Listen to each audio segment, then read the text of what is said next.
जनता की बात जनता के साथ। काल सर्वत्र मकर संक्रांतीच्या निमित्ताने शहरासह परिसरात युवकांनी पतंग उडवण्याचा आनंद मोठ्या प्रमाणात घेतला। परंतु आज नायलॉन मांजामुळे एका इसमाच्या गळ्याला काप लागून तो जखमी झाला। सुदैवाने पोलीस व नागरिकांनी वेळेत मदत करत सदर इसमाला रुग्णालयात दाखल केले। सदर इसमाला वेळेत उपचार मिळाल्याने प्रकृती स्थिर असल्याचे सांगण्यात येत आहे। या घटनेनंतर नायलॉन व इतर रस्त्यावर पडलेले मांजाचे दोरे, काच मिश्रित मांजा तसेच पतंगांचे तुकडे हे वाहन चालक, पादचारी, लहान मुले व पक्ष्यांसाठी अत्यंत धोकादायक ठरत आहेत। या पार्श्वभूमीवर नंदुरबार नगरपालिकेतर्फे तातडीची स्वच्छता मोहीम हाती घेण्यात आली आहे।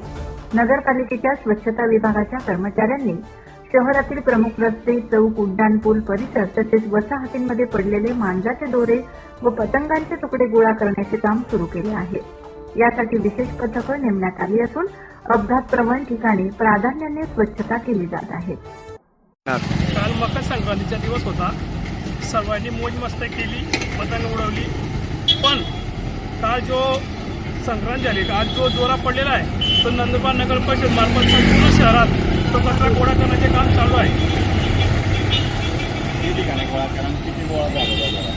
आता तर सध्या काम चालू आहे। मोठा मारुती, जळका बाजार, राष्ट्रव्यायाम शाळा, परदेशीपुरा, अंधारे स्टॉप, नाट्य मंदिर, आता संपूर्ण सर्कल शहरात गोळा करण्याचे काम चालू आहे।